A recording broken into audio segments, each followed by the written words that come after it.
These are the stories of Careblazers, the stories of husbands, wives, sons, and daughters whose world is forever changed since caring for their loved one with dementia. You'll hear stories of heartbreak, you'll hear stories of love. These stories are real, raw, and powerful. I hope these stories show you you're not alone, and I hope they give you some inspiration and help as you go through your caregiving journey. David, thank you so much for being here today to share with other Careblazers. Take a moment to introduce yourself and tell us a little bit about who you care for. Okay, well, thank you. It's my pleasure to do what I can. I'm a male, 78 years old, retired. Um, I, I've been married for 52 years. My wife is 84, and we discovered, began to look at the dementia issues in January of 2017. There were some earlier signs, but basically it's been since that time that I've been dealing with this issue. Okay. So what were some of the early signs you started to notice in your wife that told you maybe something was happening? I would say the most dominant thing was a memory, the short-term memory in particular. And that was different, I was noticing it. Other people noticed it a little bit, but not too much. Mm-hmm. So that was really what got me on there. Other than that, I was, completely in the dark, I guess in some ways, because it was about the time I retired, and so when I worked in my job, I worked, full time in very intense position. And she cared for the house. So I didn't pay too much attention to a lot of those kind of things until I retired. And then I started noticing, that and changes in the personality a little bit, and things like that. So I began, looking around different resources and so forth. And that got us to our primary physician, who identified that she gave me a diagnosis of,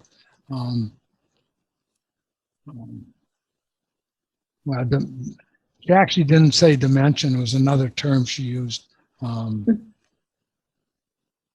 it's skipping my mind right now.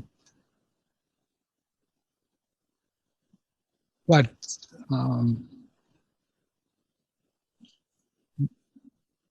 mild cognitive impairment. Okay. Yeah. Okay. And kind of on the way out the door, as we were going out the door, the physician kind of whispered to me and said, basically, it's of the Alzheimer's type. Okay. So I really didn't know what that meant. And we asked for another opinion, and we got sent to a neurologist. And basically, he gave the mild cognitive impairment diagnosis as well, and said, and he actually wrote on the back of a 3x5 card, and he said, of the Alzheimer's variety. And so, I left there. That's all the information I really had, and I was really kind of in shock, I guess, not understanding what it was about. And so I left there that day thinking that all this is going to happen right away. And I didn't know how to prepare myself or what to do first, with one exception, and that is the doctor mentioned the driving, and that she should not drive a car. So, I began working on that. Well, that took a year, because she was very angry, very upset. And of course, I blamed it all on the primary physician which the doctor did tell me to do that. And boy, was I ever glad I did. Yeah. And so I used that to the maximum.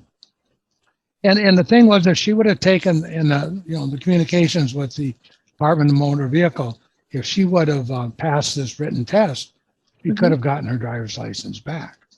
Oh. But she couldn't pass the written test. And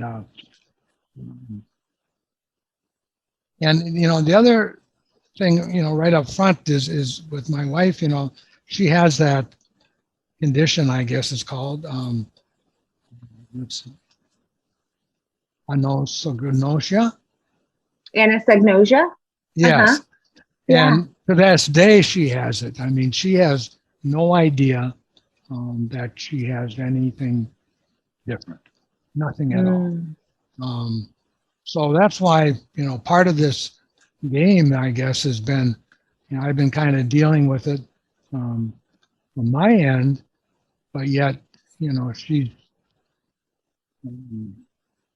not involved in the process at all. And that's why even like now, I'm kind of hiding in my room, trying to understand the disease and understand my role in it and so forth. So that makes it a little difficult, to be honest. Particularly because one of her conditions is suspicion. So, I have to be calm enough about it that there's nothing going on, and so, but it's been almost 4 years now, and she showed a lot of different care. She very seldom wants to leave the house, and that has been pretty consistent. And she's the opposite person that she was when it started, I think, in a lot of different ways. So, what I've been doing is trying to study about it. I go online about it, and so I'm trying to learn. The first thing was going through those initial steps of the driver's license, and then the will. We have 6 children. Her and I have 2 together, and we have 4 stepchildren. And so, I wanted to go through the will and get that while we were still able to. And since we're both about the same age, I was able to handle that it was time for us to do that anyway. We did have a will from the past, but I needed to bring it up to date. And, through an attorney, so we went through that. And, and all that stuff I found out that was recommended to do, we did, but it took a lot longer than I thought it would take. So it was about a year later by the time we got everything organized, even about the will and that, So everything took longer than I thought. I'm repeating myself, but even the driver's license thing, it was over a year of where she's very upset every time that came up. And it's understandable. Any of us would feel that way. And but we got through it, and I became the chauffeur. The good thing is that she gave up her license, but the bad thing is then I became the chauffeur, and that committed to me. And I guess in the early part, not having a real good diagnosis. I was never really very confident that she even had a problem, other than normal old age, I guess. I kept doubting what I was seeing, because one thing, there was no way to get a lot of support, because my wife is very good at chit chat. As you can probably tell by now, I'm not the talker in the family, I just sat back. She did all the talking, and she still does all the talking even to this day, and she's very, very good at it. So if you're not here, it's going to be very hard for me to convince you that she has these kind of conditions. And especially when even myself was questioning my own observations. And is this, is this normal, or is this, what is this? Yeah. So the real, starting to get, I guess, and we have, the children all live in this local area. We have a couple overseas, but most of them live in our geographic area. So they're around for holidays and stuff like that. But I say, because she is so good at chit chat, no one really noticed too much. Except the kids that were closer, gradually they begin to notice some things. And then, of course, once the children started noticing, they started directing all their conversation to me in terms of telephone calls and getting the correct information and so forth, which really was backfired because she was the primary person with all of the children. They communicated with her and her with them, and that was her role. And as a result of that, she didn't have a lot of other hobbies or interests or anything else except the children. And here now they're communicating with me. So I had to start redirecting them back to her. And I'm still, kind of working on that to this day, but, and that has not been totally successful. I mean, she's still, gets upset that everybody's calling me or asking me this stuff. And, the children did respect what I was asking, but, sometimes it just doesn't work exactly right. I mean, you just need some correct information. So, that was where it started. The characteristics that we've seen in the last 3 or 4 years is, the suspicion. I say that's probably the primary. Hoarding. What are some of the things like she would be suspicious about? Well, the people I worked with, even though I was retiring, and it was in the last months of my retirement. I retired in December, and it was January we went to the primary physician. But part of my job, I was a director of a large nonprofit agency, and part of my job was driving, people to meetings and so forth. Even though I was the executive director, I still did all the driving. You know how nonprofits work. Yeah. And we're a big geographic area up here, so I would have to drive to Ashland, say, a couple nights a week. Well, I would drive, and I did that for 50 years, basically. And there was my personnel manager, who happened to be a young lady. Her mother-in-law owned a business, and across the street from a bar where some of my wife's girlfriends saw me with this person in the car. Well, to this day, that still is a sore spot. And she took that and she ran with that. And, the girl, actually was 30 years younger than I am, but she was a personnel director. So, but there was other people in the car too. So it wasn't that, but the fact that her girlfriend said it, then it became gospel. Yeah. And that's something she hasn't forgotten. She kind of hangs on to it. Hasn't forgotten. It comes up about once a week. Wow. So how do you respond in those situations when she brings it up?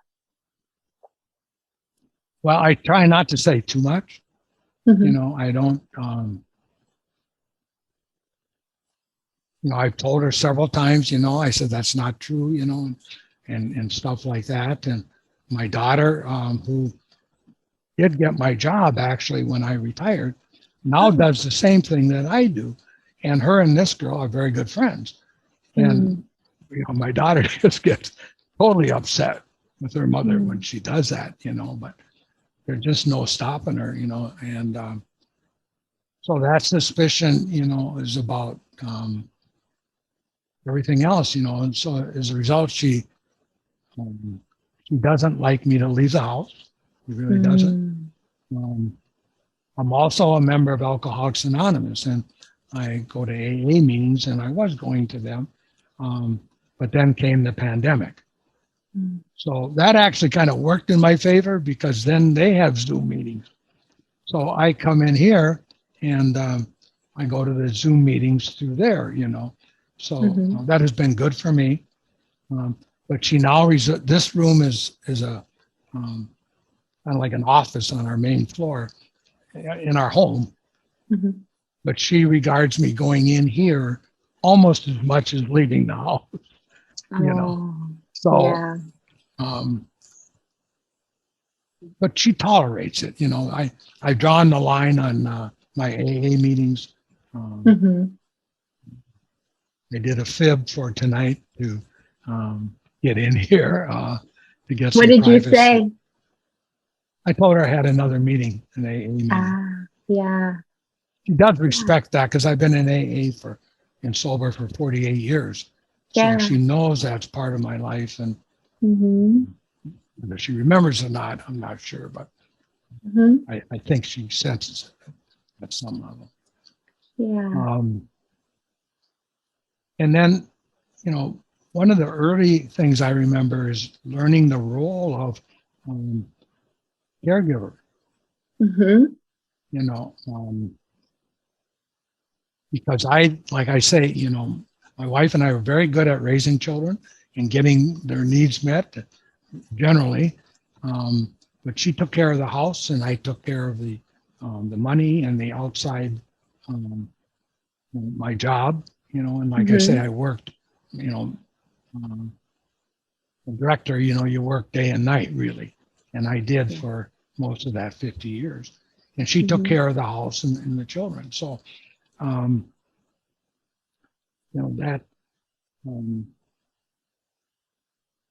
that worked. And so, for me to start with caregiving was a big change because all of a sudden. How did you learn to do that? Where did you get information? Because it doesn't sound like either of the people you went to initially gave you any resources. Well, I probably Googled it to begin and got connected with ALZ online. The Alzheimer's Association? Alzheimer's Association. And I got linked into their connected community. In particular, the spouse and husband and wife kind of group. And I got a tremendous amount. And to this day, I go there every morning. So what is it? Is it like an online support group or is it a place where they just have information? No, it's more of a, it's called a connected community. It's where different people speak and tell, their experiences. And then I can, I can ask a question and then all the other people in similar situations respond to that. Nice. So it's like typing it out on the screen like a post and then people would respond that way? Okay. Yes, exactly. Nice. And a few of those people also belong to Careblazers and mention that in there, more and more frequently. But you get tremendous information in there if you ask a question. Oh, that's beautiful. Yeah. Yeah. And, having a background in Alcoholics Anonymous, I'm used to that kind of input. And these are people who've experienced these things. It's scary because sometimes they're way ahead of where I'm at. Yeah. But will be probably, or maybe not. But so I went in there. I went in, and particularly with her not recognizing she's having a disease, there's only so much I can do locally. I went to the senior center and I talked to the director there to see about the groups that were there. And, but for me to get away to go to them is problematic for her. She's very uncomfortable. And so that didn't seem to work. So this kind of works. The other thing that worked for me is my wife's a night person and I'm a day person. So I get up at 5 a.m. and I get pretty much out of the house to myself, and I'm online usually at 6, and she gets up at 10:30, and by then I have her breakfast, and then she stays up till about 12 or 1. So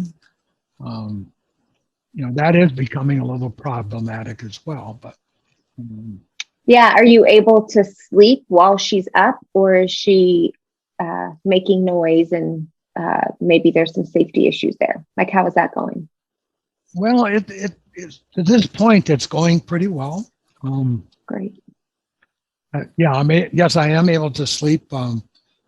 She also has some, what typically happens in the evening is we watch TV together, but it's getting where she cannot really follow any of the plots. And when she gets frustrated with that, she does her word find. That's one thing she does constantly is word finds. And so then we say goodnight, and I go down. I have a bedroom downstairs, and with all my TVs and equipment and visual equipment and stuff. And but usually she comes down, and that's when some of the shadowing comes up in terms of she usually has a problem, and she'll bring it as soon as I get in bed, get laying down. She comes with this major problem, and so, but so we somehow we're getting through them. And the next morning she's just the opposite, very friendly, and we get off the day together, yeah. So the thing late, and it's been just different phases ever since the last 4 years, and they don't seem to overlap as much as they just come episodically. But, and so we're kind of going through this, one summer it was the bugs, ants outside, and she was on war against those ants and stuff like that. Were there actually ants outside? There were some, but,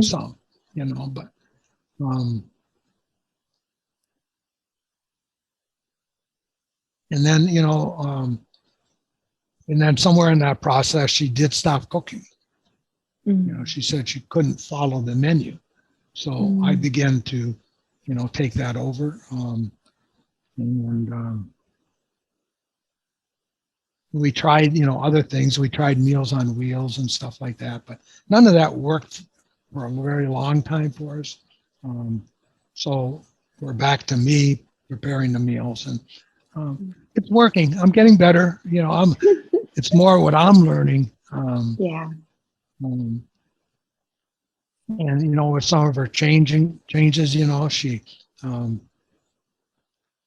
she's getting very particular in terms of what she eats. Nothing with spices, and nothing that involves chewing. She has trouble with her teeth, and but so we went to specialists on that and tried to resolve that. She just feels they're not sharp. And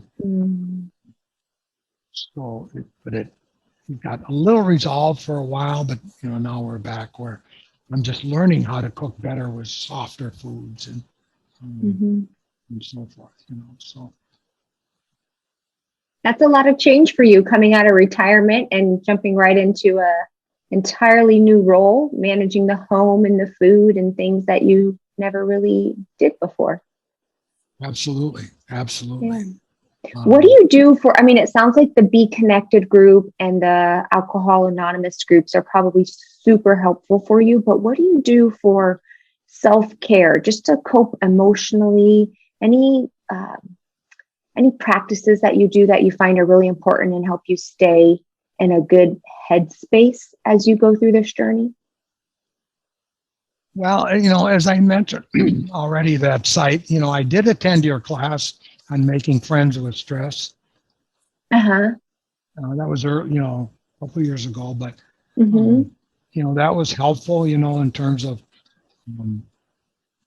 what she was saying and what I was hearing her saying, and that did help me, because it is, when she gets on me, it is very challenging for me, and she knows,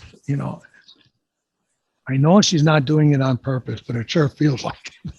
She knows the buttons to push, huh? She knows the buttons for sure. And I've tried to say that in different ways, but how you transition from your marriage issues, to these new issues, and which is related to the Alzheimer's and which is just the old issues, and it took me a long time to kind of let go of some of that. So, and, it's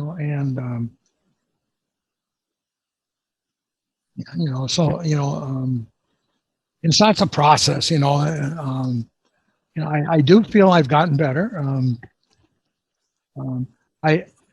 There have been a couple of times where it got where I just couldn't tolerate it any longer. And I did call the ALZ. I did talk to an online counselor.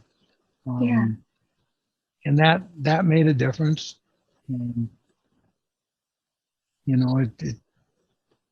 Whatever it was, I didn't follow up with it again, which they invited me to, but I didn't. But it did get me through that day and that issue. So I always got that 800 number in the back of my mind if I need it. And I think the first call I made was on my cell phone from the car, and talk to the counselor and so forth, so I could really talk. So you can have privacy. You went to your car so you can speak freely in private. Exactly. So I could have that privacy. I do. There was one occasion I was talking to you. It must have been in that course I was in, and you were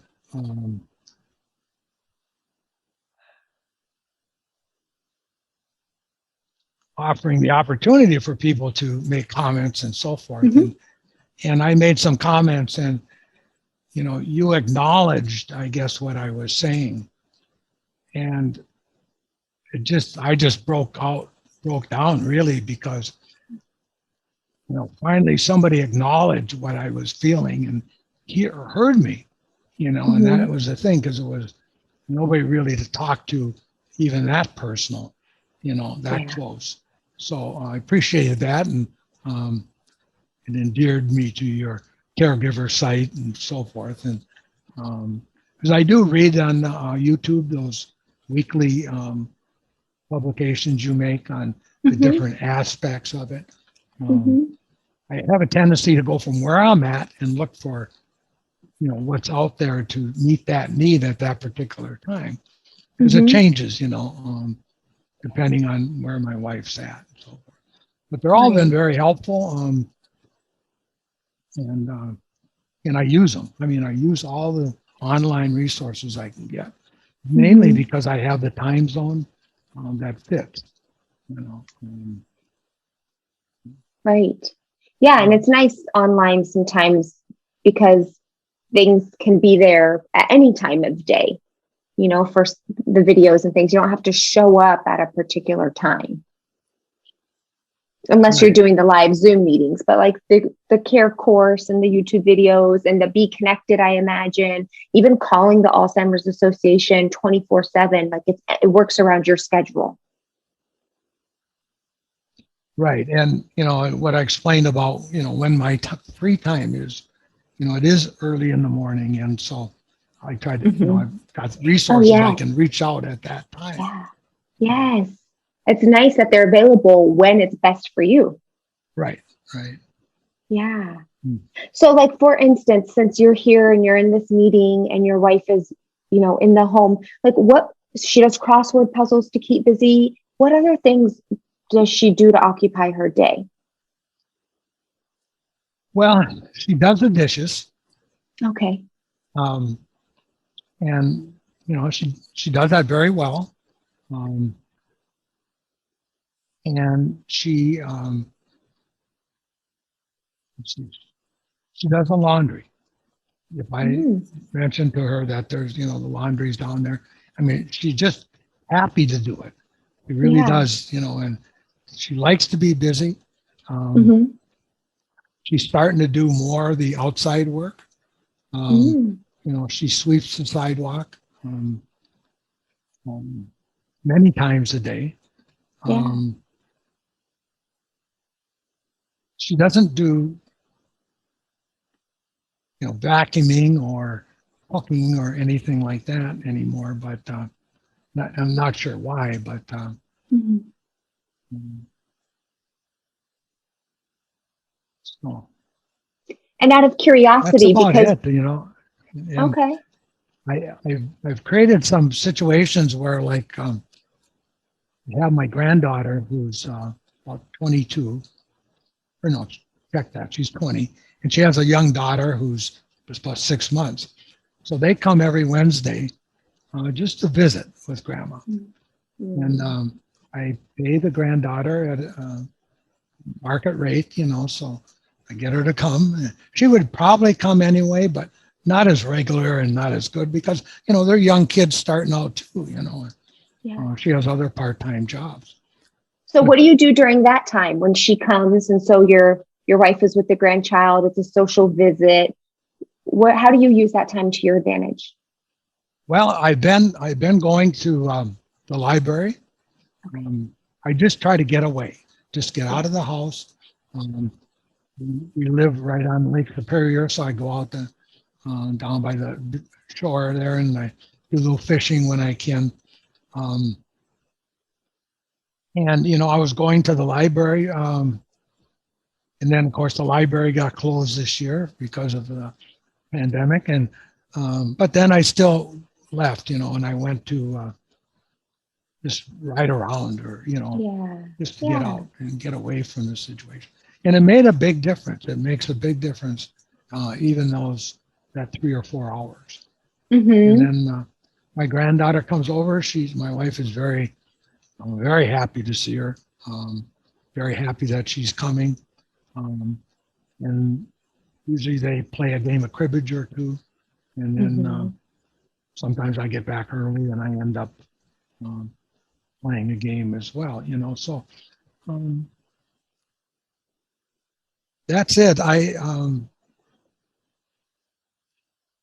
That's pretty much it as far as getting out. And Sure. So, um, David, how did you know your wife wasn't safe to be alone? For where you could just go. yeah, it's just a gut level feeling, I guess. A couple of things. One is, so you could tell she was upset when I was leaving. Mm, Anytime I was leaving the house. Um, where are you going? And then and I have other grandchildren, sometimes they have, emergency for grandpa. And so I got to go rescue them from something. And, I'm halfway there and the phone will ring, And so, that, and she'll call, the kid's house, dad's not home, and so the kids, of course, tell me and so forth. So I know she's, suspicious. And then she goes down in my bedroom, um, and she has trouble getting things to work, like televisions and stuff like that. So she mm-hmm. pulls all the plugs is one of her characteristics, and so I put the TV and the subparts back together about 3 or 4 times, which is not an easy task. It takes me a long time. Um, all that tells me she's stressing out, because I'm in the house and so forth. And, Yeah. I still feel okay, I guess, getting, running an errand for an hour or something like that. But, my guts are just telling me not much more, Yeah. You Not gotta only listen to because that. she's stressed, but just because of the safety issue. And so- Yeah. Yeah.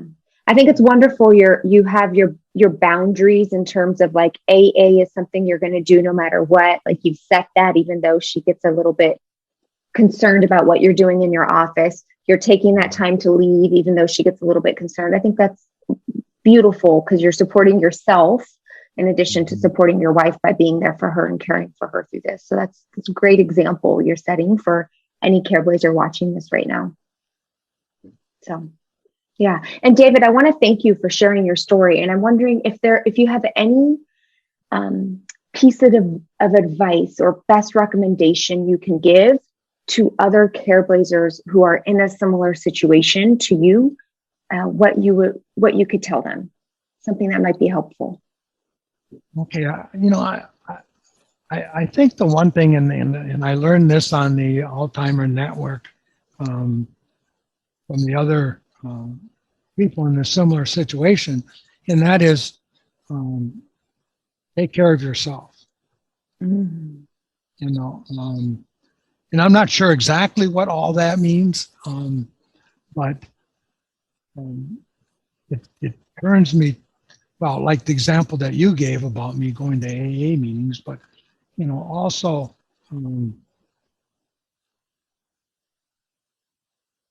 just I don't know. I guess doing things that I want to do in the house, and well, I think one thing that I, in terms of accepting the role, is I'm now more willing to take my wife wherever I go. We go shopping together. And that's part of, I guess, my acceptance of that caregiver role. The shopping together means not an hour, it means 2 hours, because I'm in and out of a store like, I would be, but they can't do it that way. So, I'm the one who's changing to accept the role. And I do take care of myself by going to my AA meetings. I do regular dental care. I do regular doctor care. In fact, I'm just recovering from hip surgery. So, oh, wow. Yeah. And, and my wife, she was a great support, in that. I have a sister who was a primary support who came to the house and dealt with me in the first couple of weeks. She's also a registered nurse, so that didn't hurt. Oh, that helps. Yeah, that helped. And but my wife helps me, gets on the surgical socks and all that stuff. You gotta, do what you can't do yourself. And she good at picking up things. And she loves to do it. I mean, I just figured out with this device how to put those socks on. Now I'm 30 days from the surgery, and so I'm trying to get back into things. And so I could tell she's a little hurt today that I can put those socks on myself, and because she'd like to probably keep doing it. So just taking care of myself,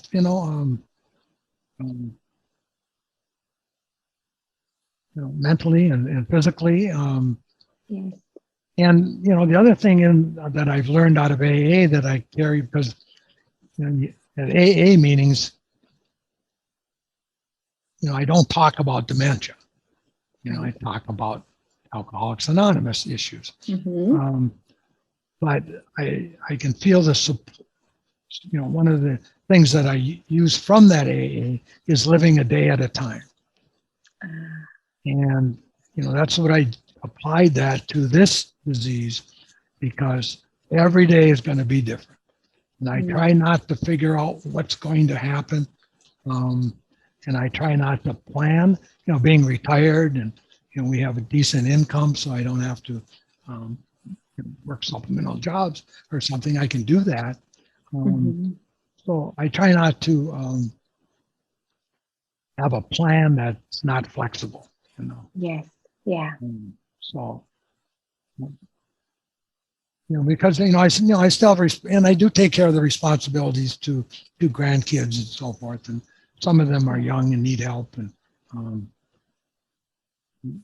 not only financially, but emotionally and so forth. So I try to have some balance in that. So, yeah. You're doing amazing. You really are, just in terms of like doing your own self-care, caring for yourself, but also the balancing things with letting your wife do things around the house, like helping her feel needed, like she's contributing. You seem to do a really good job with that as well. Yeah, that when I first started, when I first retired in that, I found myself doing everything. Sometimes it's easier to do it yourself and get it done. Well, that don't work with this disease. I had to step back and quit trying to do everything, and that's challenging too. So you don't never know where the challenges are going to be. They may not be where you think they might be. Right. You're learning as you go. Exactly. Every day. Yeah, absolutely. Well, David, thank you so much for sharing your story with everybody out there. I really appreciate it. Okay. Well, and I appreciate your Careblazers and your workshops. I think you're doing a remarkable job. I like your presentations. I think they're to the point, and they meet my needs, and that's why I immediately took to you, your work and your methods of teaching, because when you're busy as I am and want to be, you don't want to spend all day listening to dialogue and so forth. Yours always hit the heart of it, and that's what I was looking for, and we'll continue to do that. That's great. That's wonderful. They'll be there for you as long as you want. And that care course, because I think you joined a while back, that's available to you anytime if you need a refresher. It never goes away. So it's all still in your private login area. Right. And I go back to the Careblazer sites and read their different things. And I try to get to the question and answer periods. And and the way they're done too, they're always on there, so I can go at my time. Right. Wonderful. Well, thank you again, David. Keep up the great work. I wish you and your wife all the best moving forward in the future. Thank you. Yeah, same to you. Okay. Hi, Careblazers.